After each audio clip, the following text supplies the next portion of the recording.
Hey nerds, welcome back to the letter. In last episode, Rebecca, we basically redid the first episode but only seeing it from her point of view, so let's continue on and see what happens with her.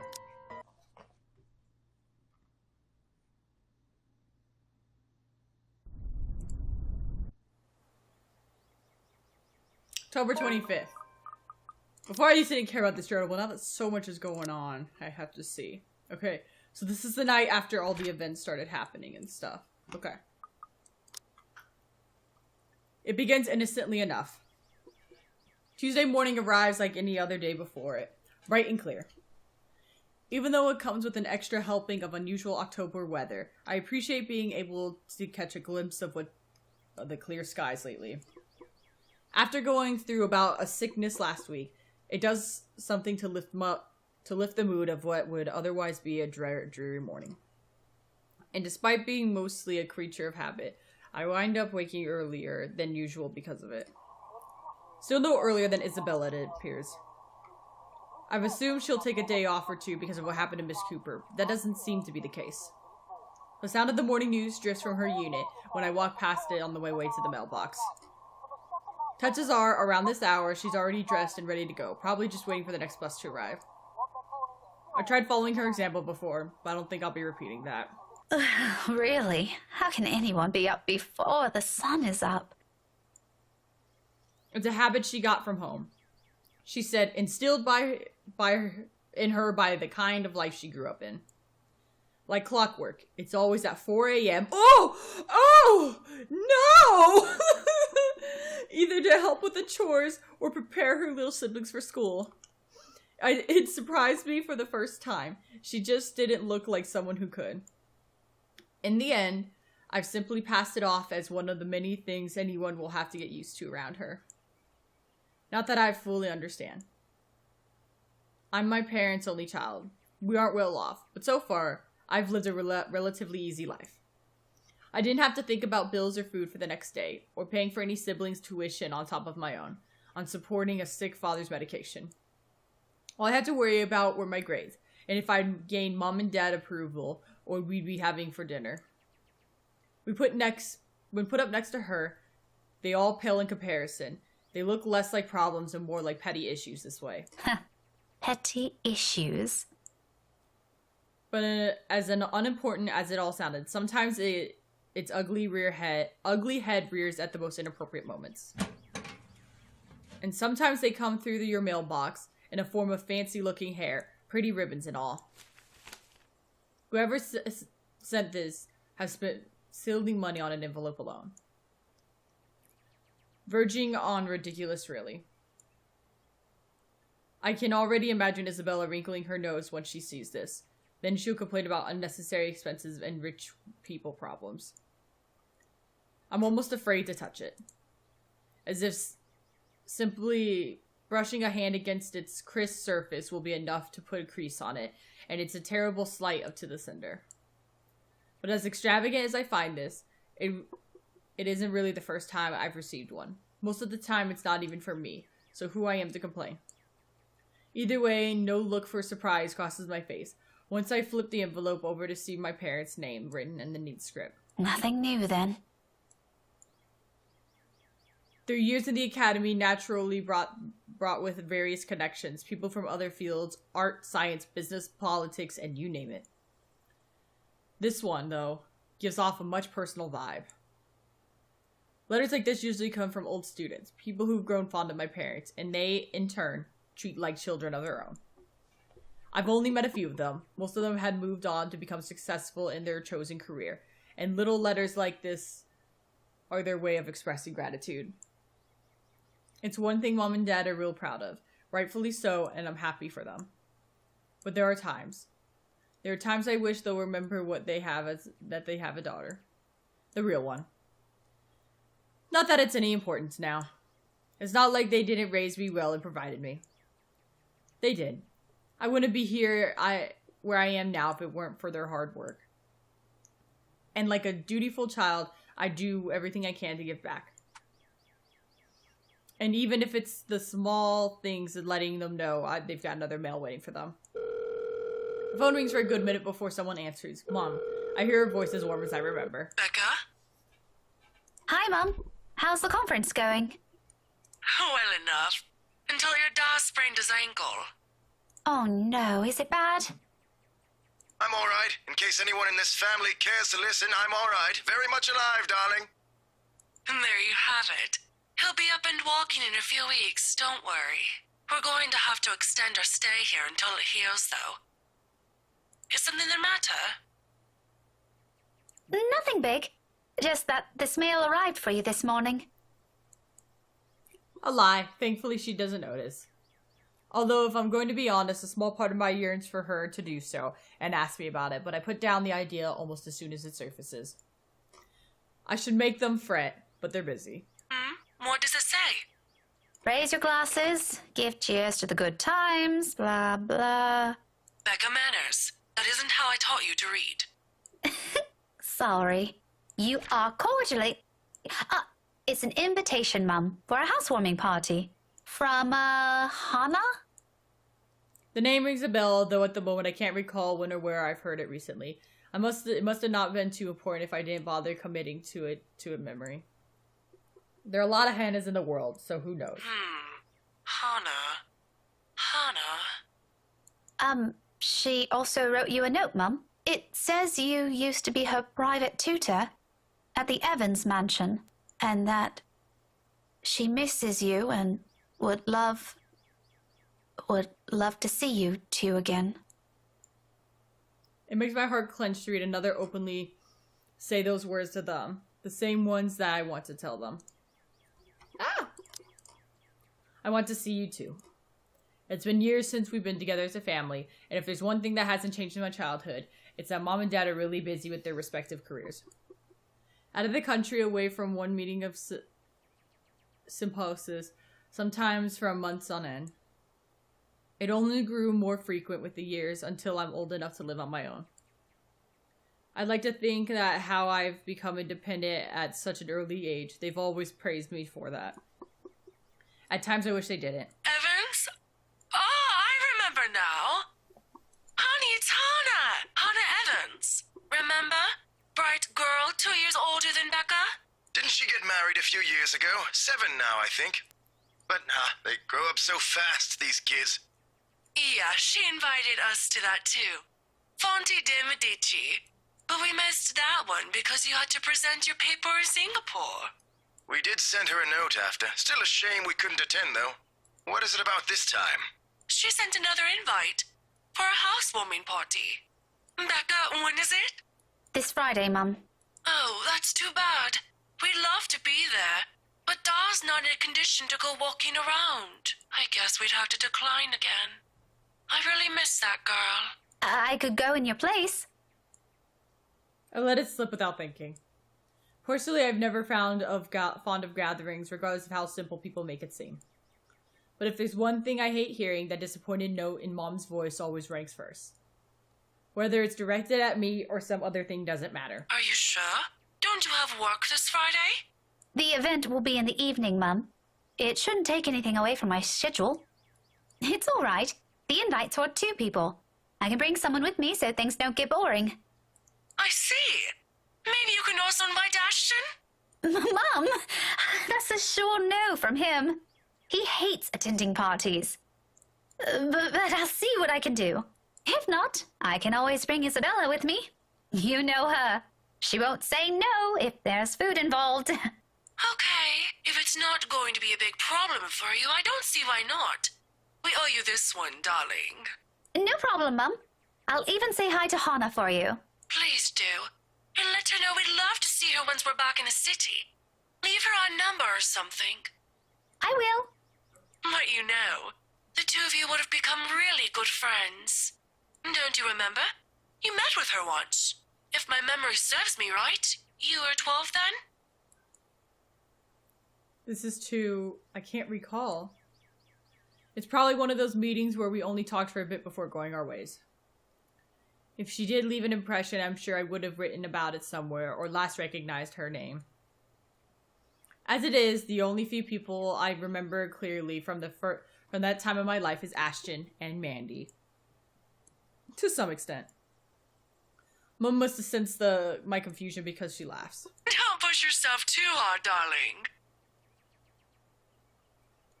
Really? It felt like having two daughters back then. Sometimes I wish they didn't send her away to boarding school. But, well, you know how often that goes with them. Still, try talking to her while you're there. Oh, we'll see. I'll let you know what happens after. I'm looking forward to it, darling. Take care of yourself. Will do. You too, Mom. Bye. Tell Da to be careful next time. She chuckles then.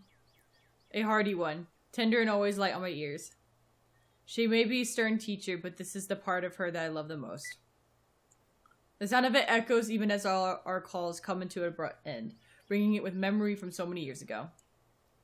When life and responsibilities that accompany adulthood are things far from our minds. If given the chance, I'd love to go back to those. I don't dwell on it though, shake it away almost as soon as the memory forms a clear picture in my head. I've always wondered how Isabella can easily pretend everything's normal over a phone call, then bounce back to her usual self immediately after. I've seen her do it plenty of times. For me, it just drains whatever energy I have. With the whole day of teaching still ahead of me, I can't afford to look exhausted in front of my students. Even for a wee bit, it's never a good example to set.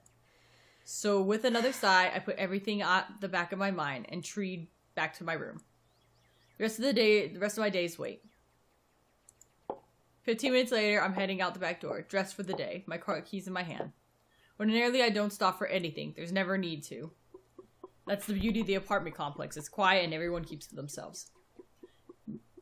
No useless platitudes in the morning, no need to wear a smile on your face lest other people are noisy enough to ask.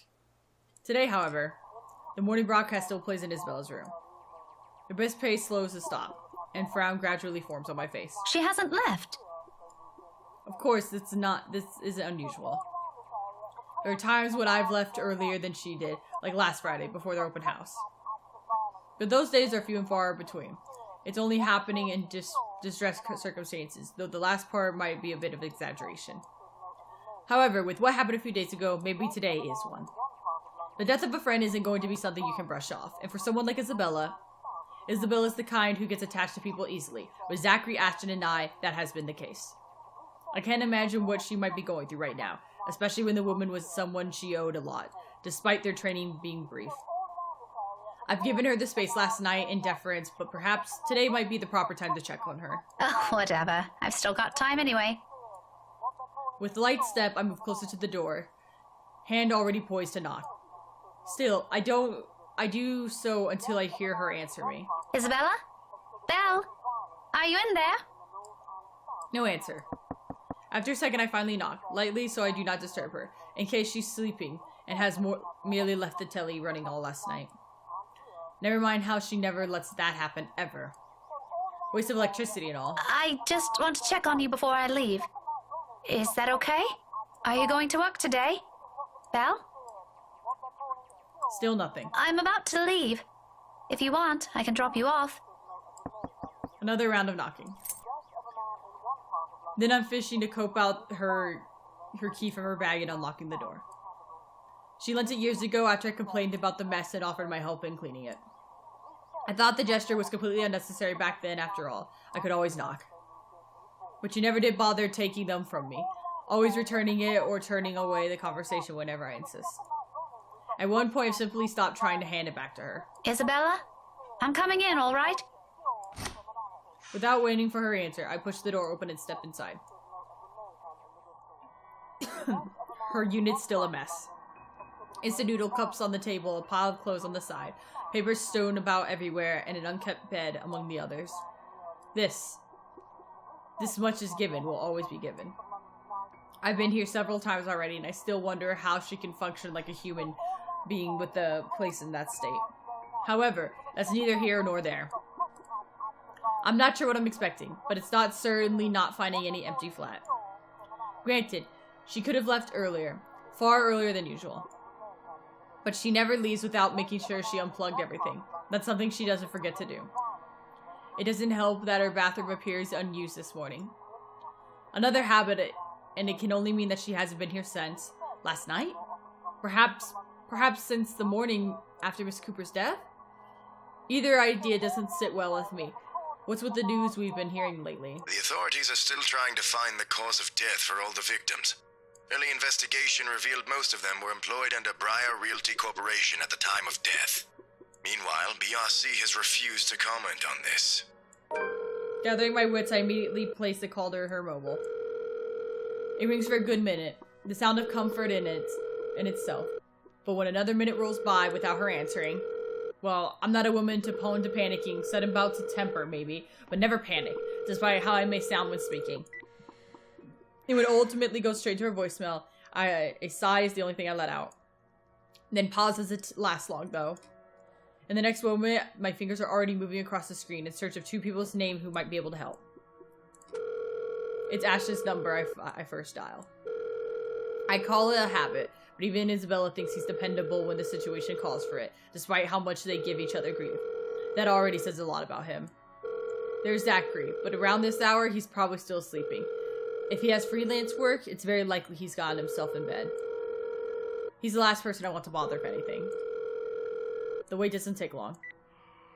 I soon clicked. Ashton's voice echoes through the receiver, rough and heavy with sleep. He never did grow fond of mornings. Becca? Christ, what time is it? What's up? Not you, apparently. Good one. Did you call this early just to make that joke? I'm going back to sleep. No, Ash, hold on. This is important. Becca, stakeout last night. Make this quick. I've still got a few hours before the chief bothers me. Sorry, I'll let you go back to sleep after. It's just that... Wait, you were on a stakeout last night? Did I say that? Shit. Forgot I said that. Forgot I said anything. Forgot we had this conversation. So, you have no idea? About what? About what? I also have no idea why we're talking so early in the morning, so there's that. No, will you stop sleep talking or whatever for a second? Belle didn't come home last night. She's gone. Who? Isabella! Instead of an answer, a brief pause comes after, followed by someone blunt and heavy hitting a hard surface and string of rather colorful curses from him. The moment might have been on one of many things I'll keep to myself and remember fondly in the next few, if things aren't the way they are. When he picks up again, there's no trace of sleep left in his voice. Say that again, from the top. Isabella's gone, Ash. She didn't come home last night. Her flat's empty. She left her telly running. You know she doesn't do that at... Okay, Becca, stop. Calm down first. You're starting to panic. I'm not! You are. Breathe. One person's not going to simply disappear like that. This is Isabella we're talking about. Did you try calling her? What did you think is the first thing I did? She's not picking up. It went to her voicemail. How about Zach? Did you check with him? Not yet. I didn't want to bother him. You know he has trouble sleeping and all that. All right, I'll go ask Zach. I'll call you back. No, wait! He has the call before I can utter a single word of protest. But for the first time since entering this room, the tension is gone from my shoulders and my breathing has eased. The bed creaks as I sink down on it with a sigh. The telly still blares with the same uninteresting news, and I'm surrounded by clutter. All the same, it feels strangely calm to be here without worrying nagging me. I'll have to apologize to Zachary later for sending Ashton his way this early, but for now, relying on that ladder for this isn't the wrong choice. I never will be. That's something I won't ever doubt in him, much like his promises. And true to his word, he calls back a few minutes later after the last one has ended. She's with Zach. Oh, I'm so glad to hear that. She could have at least sent a message last night. What are you, her mother? It's one thing to hear from Isabella, but from Ashton... I don't want to hear anything like that from you. I'm serious. You've got to stop treating her like she's one of your students, Becca. You don't have to keep tabs on her every time. Last I checked, she's only 3 years younger than the two of us. That's almost a decade gap from those kids you're teaching, you know. Says the person who keeps calling her Scaredy Cat. That's not related at all. Anyway, I'll go check how she's doing. Don't stress yourself out. You go ahead to work. Wait, you? Don't you have a precinct to be at? Whatever happened to not treating her like one of my students?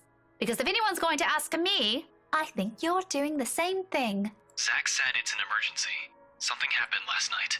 Emergency? He didn't put it in those exact same words, but it sounded like it. Ash, what really happened?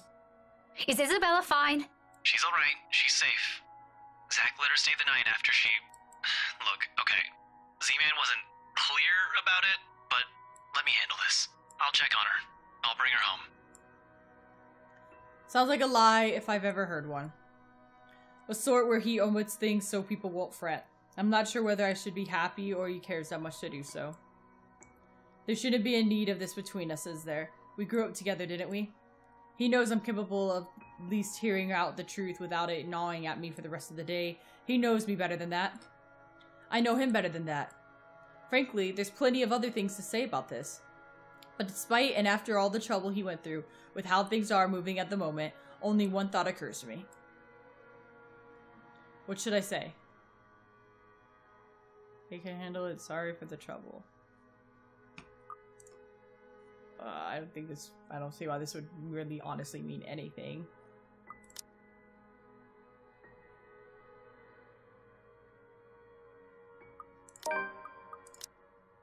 Oh. I recognize his concern for what it is. It's not new for him to go out of his way for us. And to be honest, this is what I love about him. As much as I would have loved to take this off his hands, it'd only be selfish of me to insist, considering he knows my other commitments. To do so feels like I'm trampling on the kindness of seldom offers to anyone. Sorry for putting you up to this. Don't mention it. You've got other things you need to worry about. Take care of those first. This is a small thing. I still owe you one. Oh, I can name a few things you can do about that. You know, there's this ice cream shop that opened near the movie house. I could use... Okay, let's stop right there. That's enough. On second thought, maybe I'll just think about it some other time. Harsh. You both laugh. The sound lighter and more comfortable. Like the old days when a wayward 26-year-old is at the bathroom. It's at the bottom of the list we need to worry about. This is how we find a common ground. We may not agree on a lot of things. We may see things the way the others do. But the give and take is something that we've learned to get used to over the years. Whenever it's like this, confidence in him is the least I can offer as thanks. Really? Thanks for this, Ash. I'll let you know what happened afterwards. I promise. I'll call you later. You have a good day. Bye. I meant the way he puts it isn't comforting enough. He can be blunt like that. So many unknown variables, so many words left unsaid. I wish he'd simply lay them out all in the open, because like this, I'm more inclined to think that there's an exaggeration on the other's part. If it's from Zachary or Ashton, I don't know. In the end, all I can do is wait, go about my day, and hope for the best. Before leaving, I spare Isabella's room one last glance, disturbingly quiet now with her in it. Leave. I'll get answers from her later. For now, my concerns are best left here. The rest of the day slips away in a blur. Despite my best effort in keeping the morning events from surfacing in my mind, it sticks. In a way, everything today simply feels like a reminder. Every conversation, regardless of how casual, every topic, no matter how mundane it is, seems. I blame the news entirely for this. Recent happenings brought quite a few interesting stories to everyone's attention, mostly superstitious talk of death. And when locals talk about deaths here, anyone can sure as hell count on someone bringing up the mansion Isabella sold not a few weeks ago.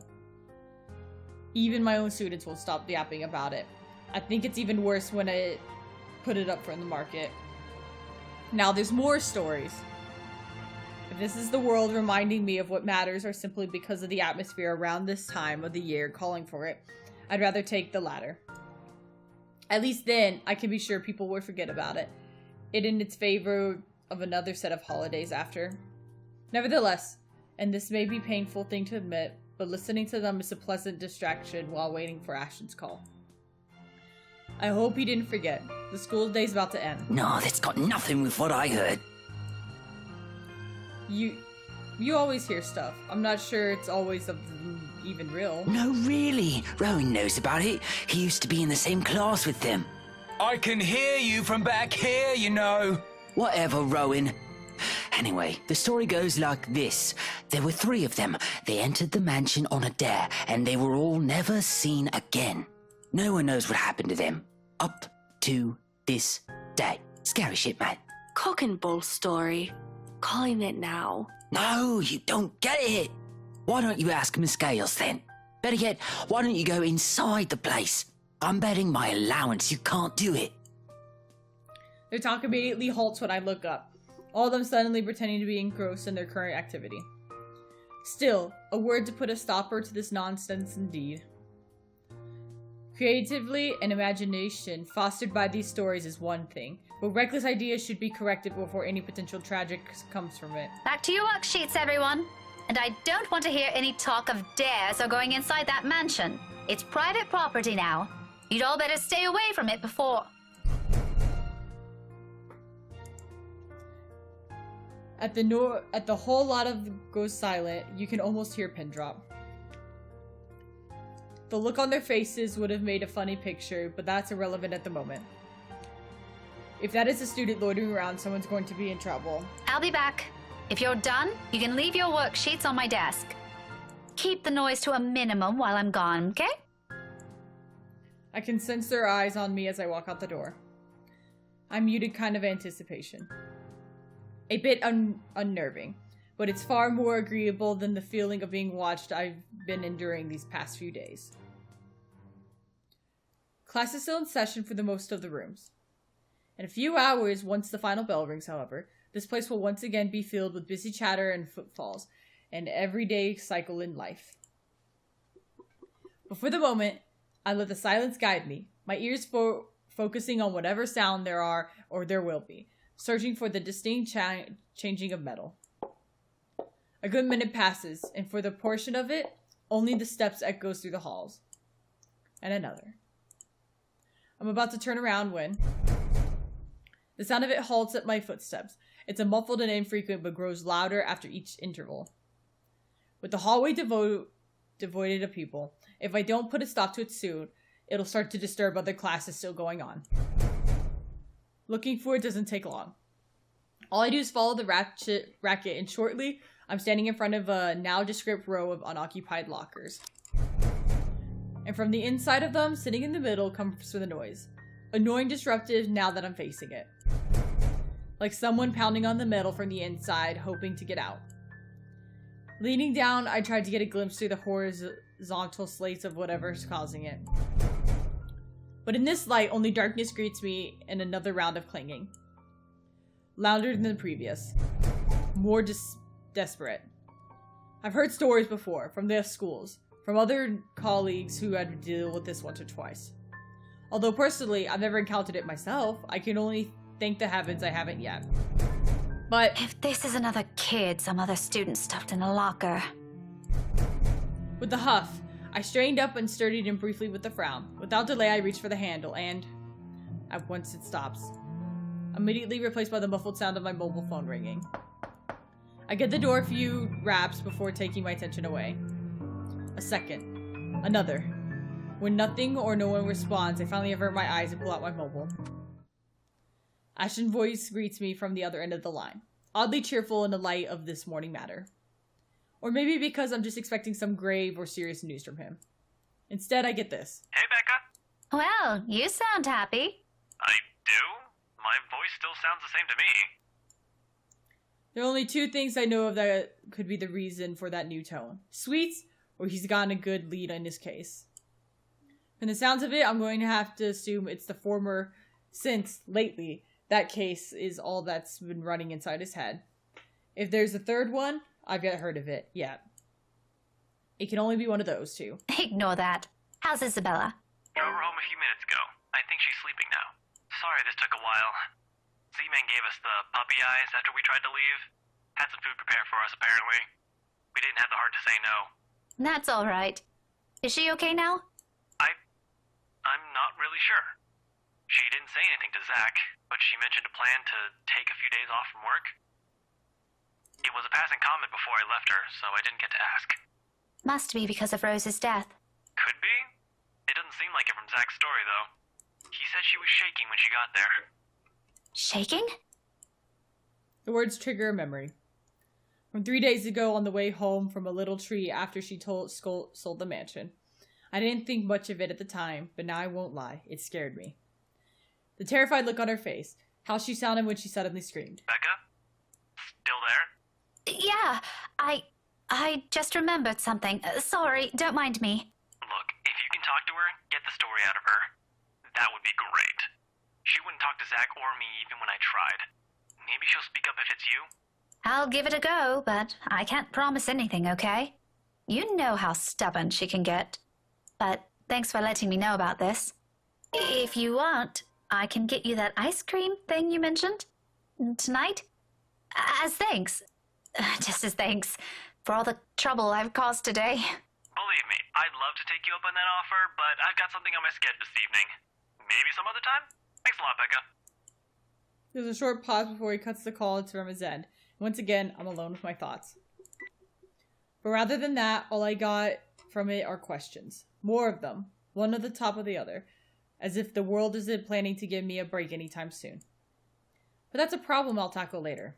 Right now, I've got students who need to be taught Foley's and eavesdropping if the slightly open door and their smothered laughter on the inside is as an indication. All right, enough eavesdropping. All of you, back to your seats. Is that your boyfriend, Miss Scales? None of your business. He totally is. Oh my god.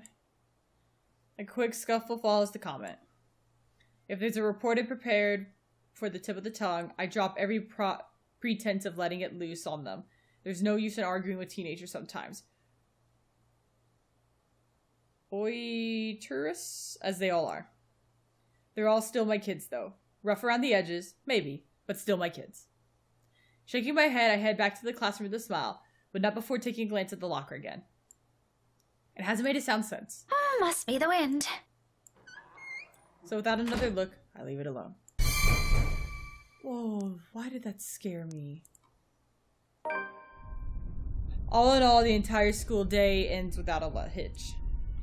It could have gone better, mind you, but the exam's nearing, getting out of work before the sun has set looks as though it's far off from a dream from now. At least until they're over. Then we have the holiday to look forward to.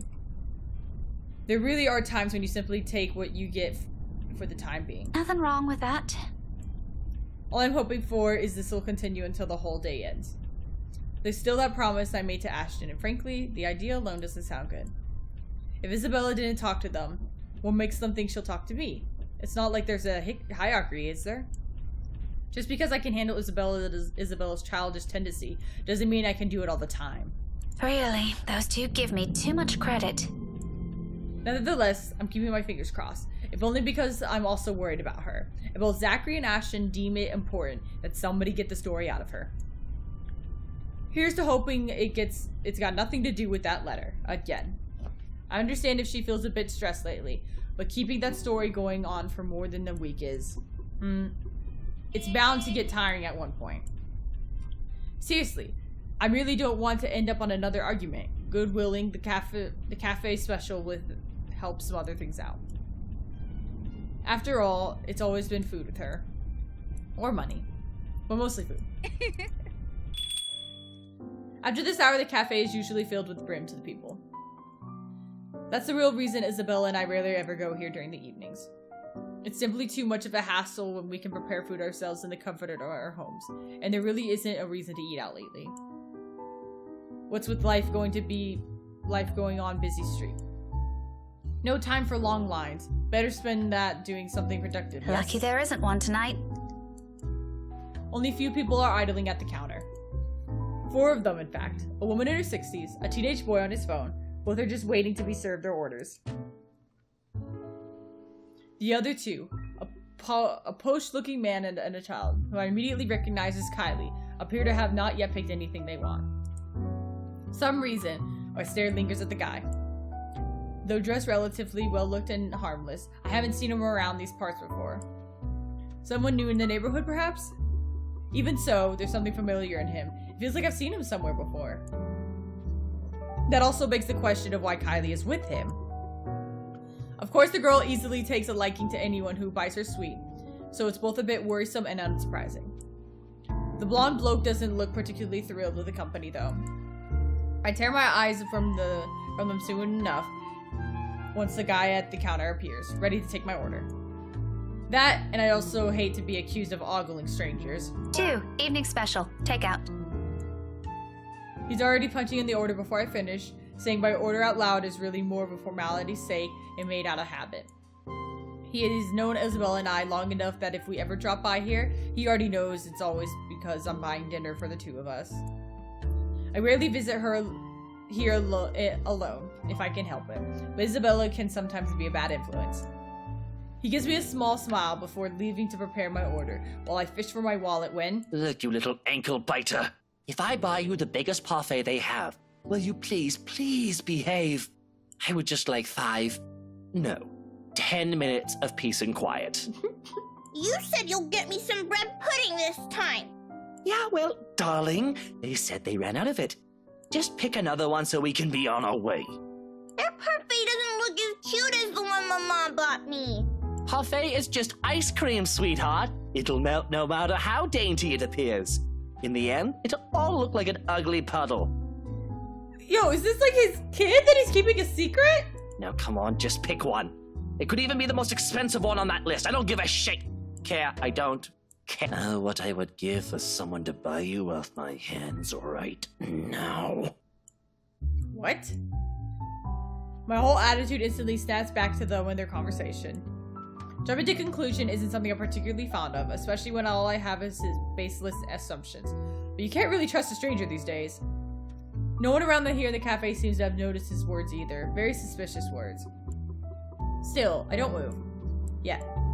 But my hands has already shifted from my wallet to the book I'm carrying.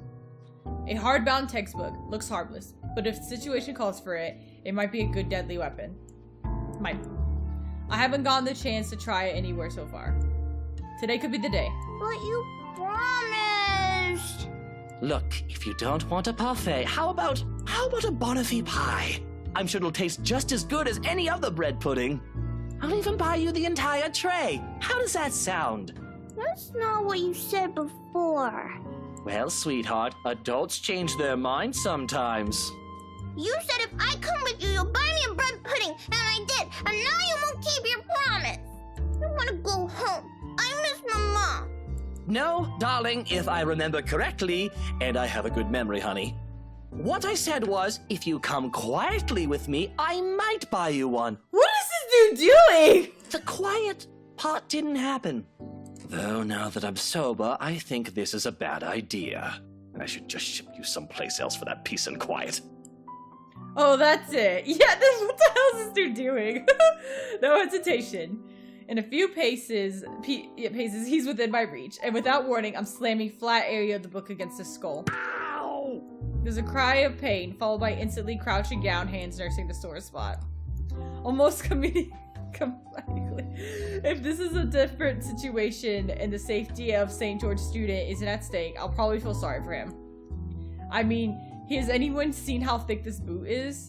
Get behind me, Kylie. Miss Pink! It's amusing how fast her expression changes from the pouty of one earlier to something that is the utter delight upon seeing me. But there's no time for pleasantness, truce, not even quick ones, because soon the man straightens and I'm ready my favorite newfound weapon for another hit. Except this, he's ready, and before I can land another one, his hand shoots up to catch my wrist in a firm hold. And the look on his face. Bloody hell, woman! What's your problem? To say he's pissed would be complete understatement. Had I been weak-willed sort, I'd probably come under the sharp gaze. But that simply isn't how I roll. If he thinks he can scare me and do as he pleases here, just because I'm a woman or whatever his reason may be, he's got another thing coming for him. So instead, I returned it to him with the same intensity, with the same venom. What's my problem? You're the one who has a problem here. Rotten bowbags like you don't deserve the freedom to run this town. What are you doing to this girl? And why is that any of your business, pray tell? Oh, it's my business if I make it to be. Now, release me or I'll call the police. Oh, you think that scares me, Daisy? I have your name, you sleazy douchebag? Oh, I'm sure.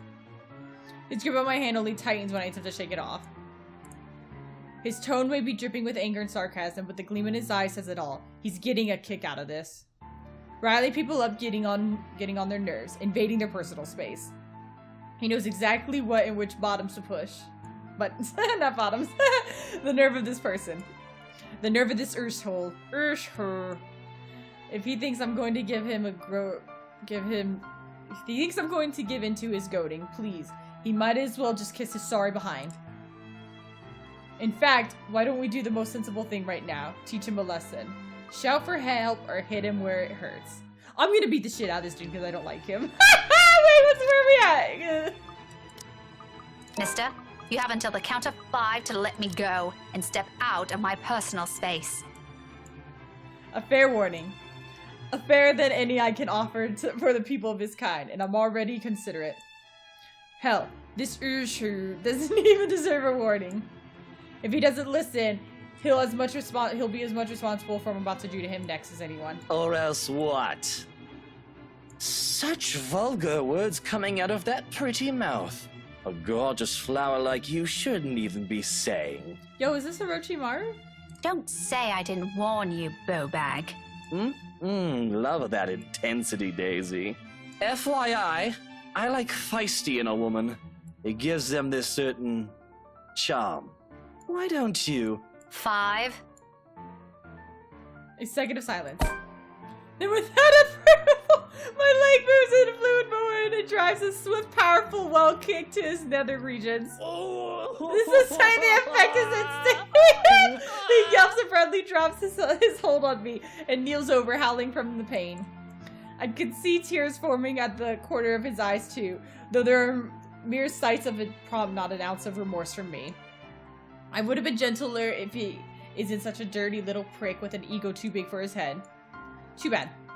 Whether this obligates any chance of him being procreating remains to be unknown, but a part of me is already praying he doesn't even breed at this. We have no need of him in the world like this. You mad woman! I warned you, you ass! Why this is harassment, I'm telling you! Harassment! Harassment! Then why don't you tell that to the police once they get here, You despicable!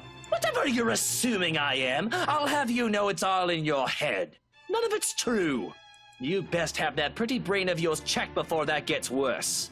What is wrong with you? Is this the face of someone who'd do anything suspicious? Oh? You don't think a stranger luring an innocent child with promises of sweets before whisking them away from their parents doesn't warrant any suspicion?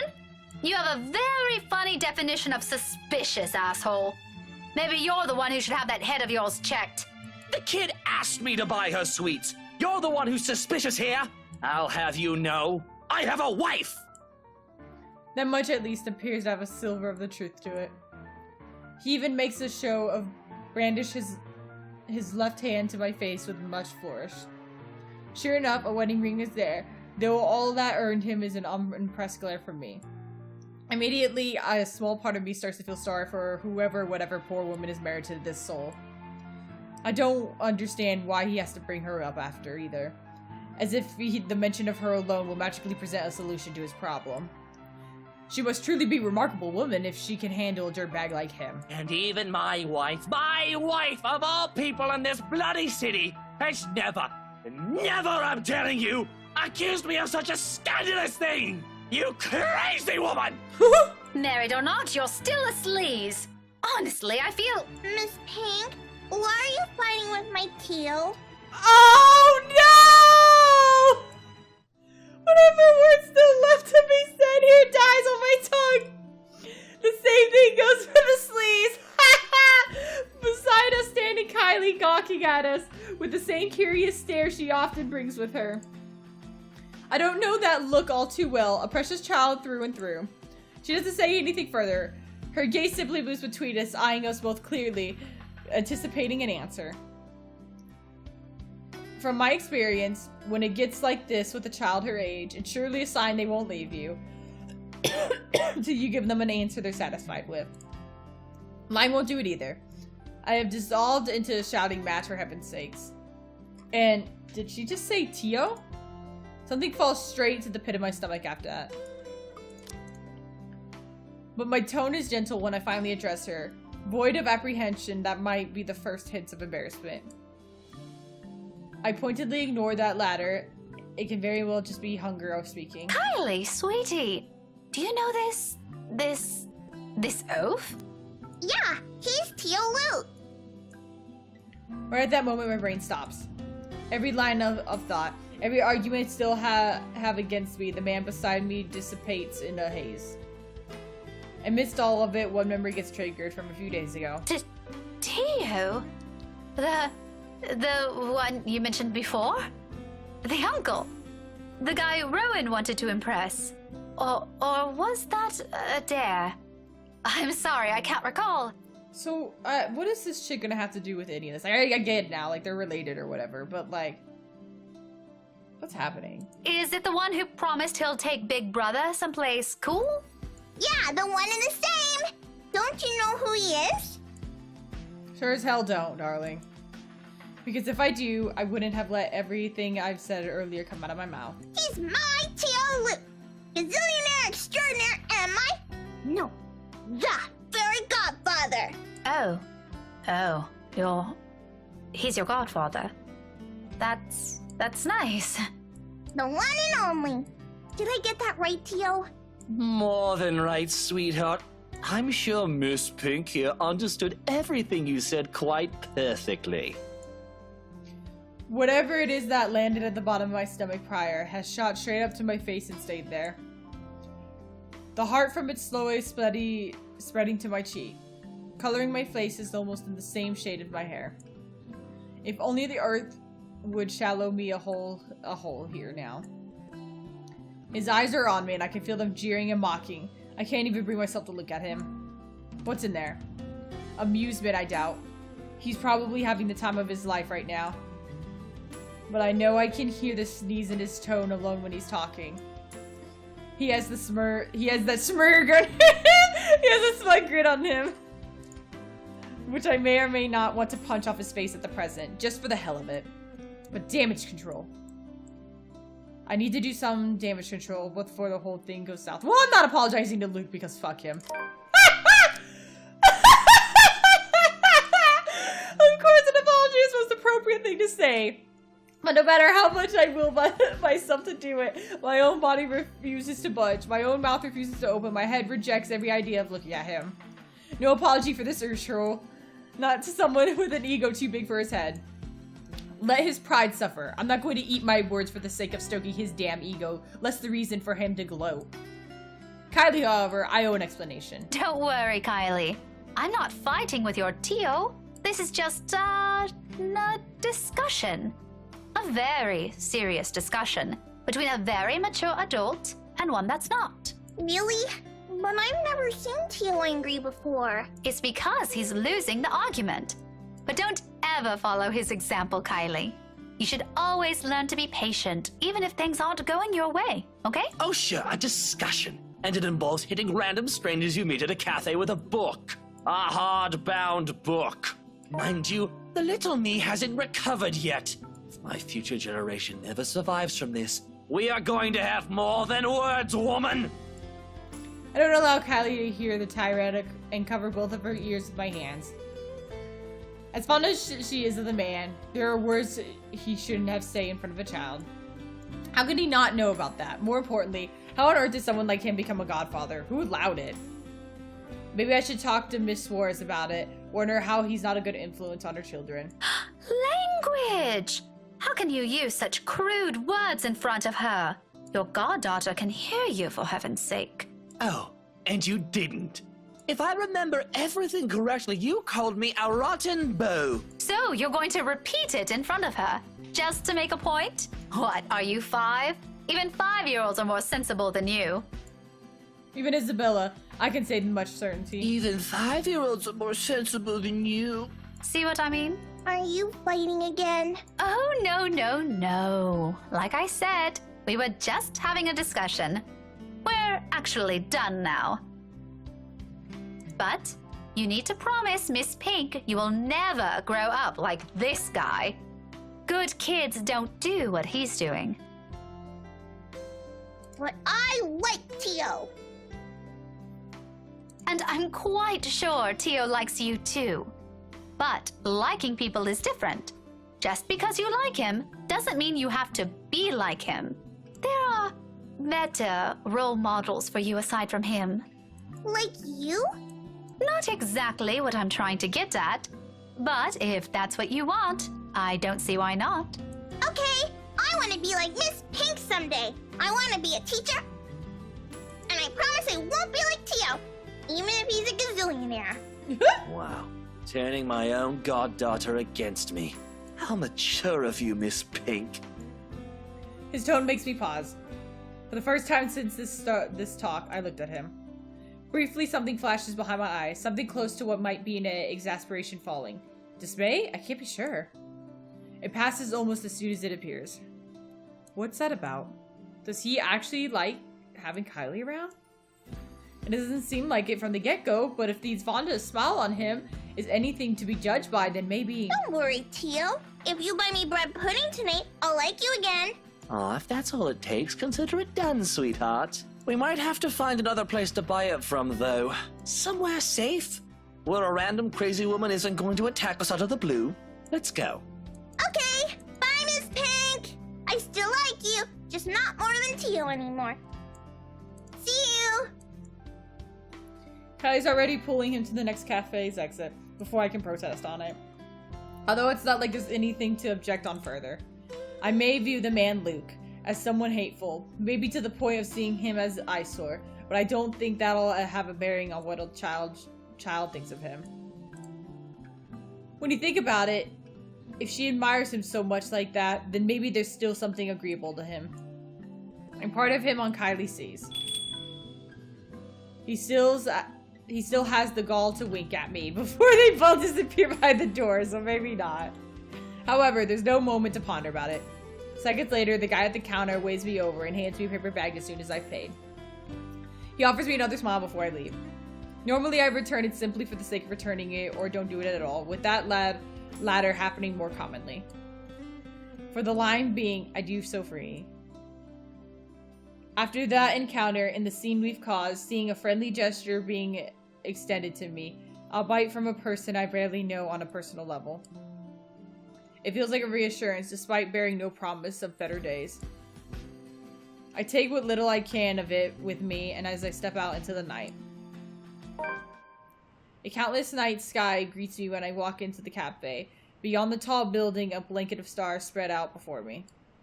Isabel once told me that the place to view it is someplace outside the city, away from the noise and the obstructive lights. She's seen it once in her mom's hometown, and another time in the university she used to attend.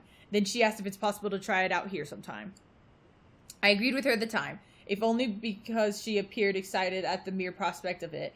We made those little plans along with Zachary and Ashton. Though up to now, until we've never gone around. Even so, I find myself enjoying this, despite being told it's only half the experience. Little things, you know? Stuff you learn to appreciate when you're alone.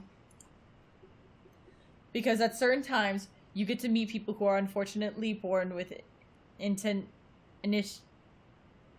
talent to ruin the mood and the scene where their mere existence alone. For example, the very driver of the car fast approaching my direction. Luckily, he doesn't notice me. But the fleeting moment we pass each other by gives me a brief glance at the people he's with. Kylie's sitting in the back seat with a serving of bread pudding in her hand. And beside him, it must be his wife. Whoa. He takes a turn and disappears at the nearest corner. But throughout the night, the curiously glimpse of all things to bother me, he has left me wondering what kind of person his wife is. And more than that is the silent prayer of the universe. I hope I don't ever cross paths with this douche again. After having such an eventful day, anyone would think nothing will surprise me anymore. But here I am, standing at the top of the stairwell, watching an old scene unfold before me. The relief crosses my mind first, followed by confusion. What is she doing there? Although, given what happened this morning, the question feels a bit inappropriate to ask directly. What's important is Isabella's here.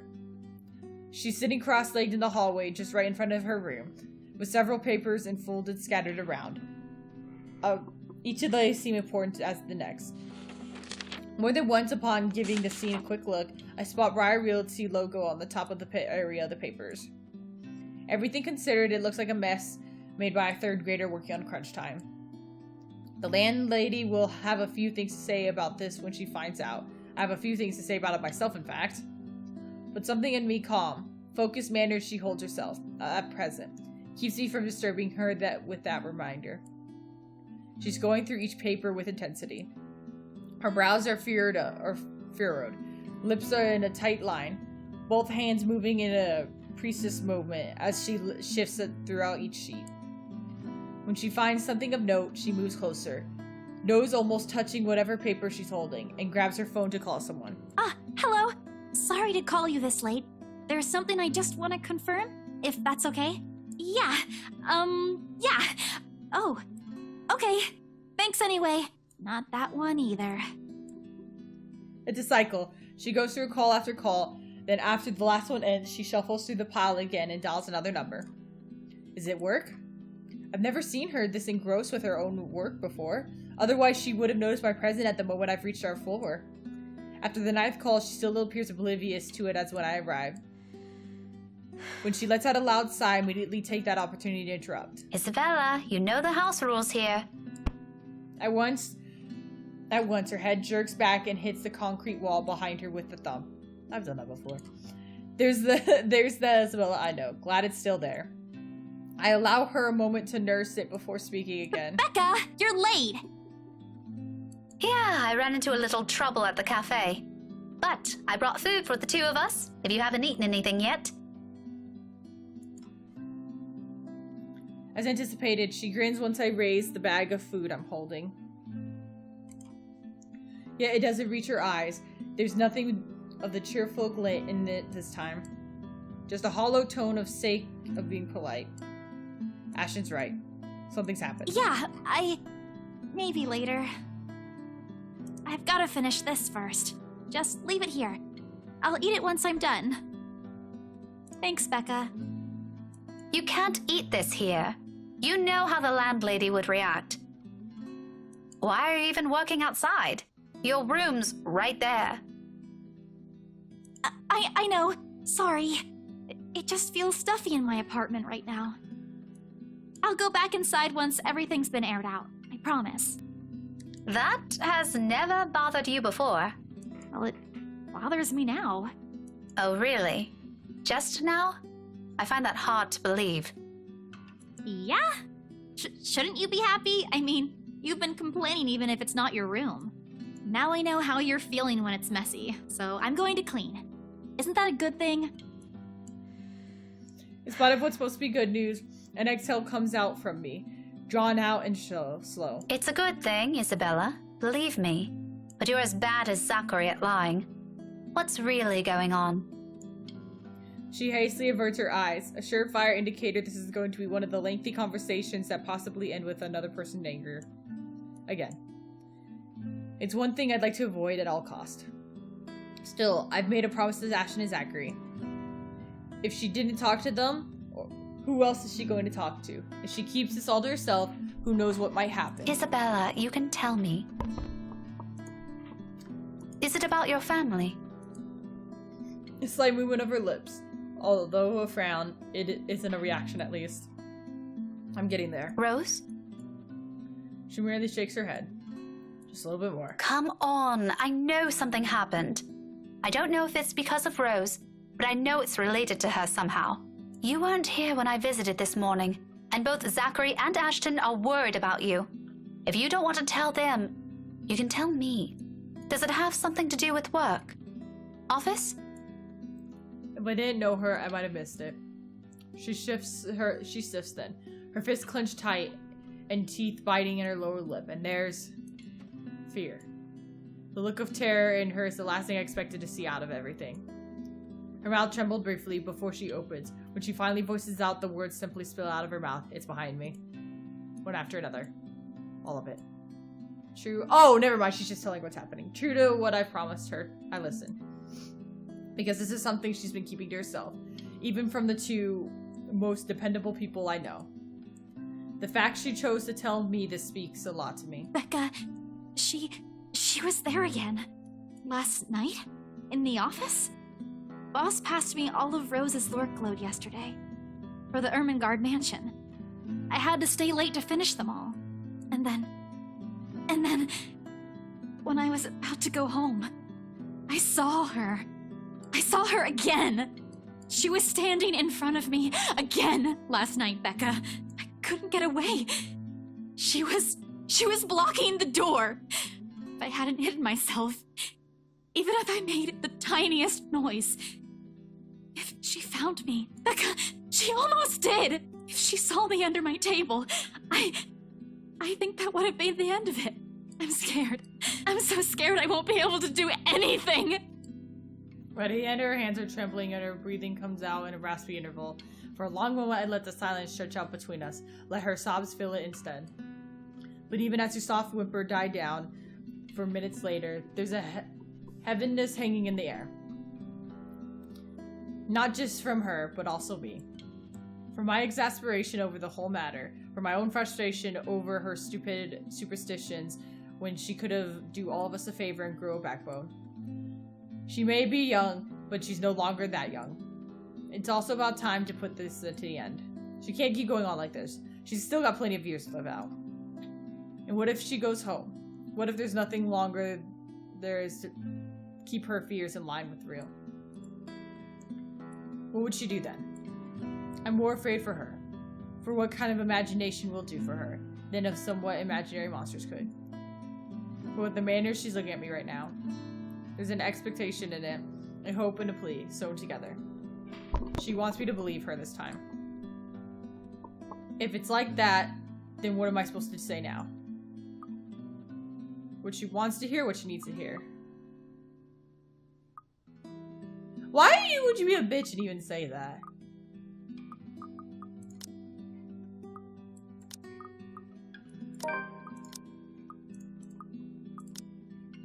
As much as I want to set her straight, a reprimand isn't the thing she needs right now. With what pouty face she's giving me, I doubt I'll even end with if I push it. I know her. I know she wants to be stubborn, she's stubborn. But there's moments when she can be acquiescing too.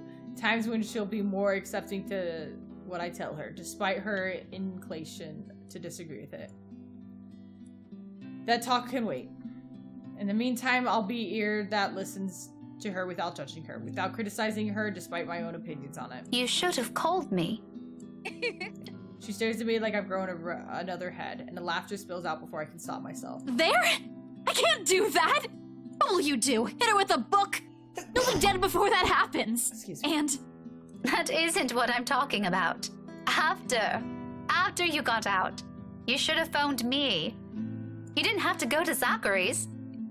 Ooh! The corners of her mouth curl up, a sheepish smile. By general definition, but this is Isabella. Her smile are never half-hearted, never lacks her high spirit. In spite of this, I know everything's going to be okay. Somehow. After all, she learned how to pick herself up a long time ago, long before we met. oh, yeah. Sorry. I don't even remember how I ended up in Zach's place. I was in a hurry to get out of the office, and it was already late. Besides, I don't really think you'll believe me if I wake you up over something like that. That's beside the point. True or not, there are people who will always be concerned about you. There's Zachary, but he's the first person you went to, and you didn't tell him anything. You just slept there. There's Ashton too, and me. But how do you think I'll be able to explain to your aunt or your family if you suddenly disappeared? Think about that. Right. I'll remember that next time. Then she grins. Playful and mischievous. A preamble to an old banter. It's still not quite there, still not quite her usual self, but with it, I know we're bound to get her back soon. Mom! I told you not to call me that. I send an elbow to her side for an added measure, but then laughter follows a familiar gesture. None of it is unexpected.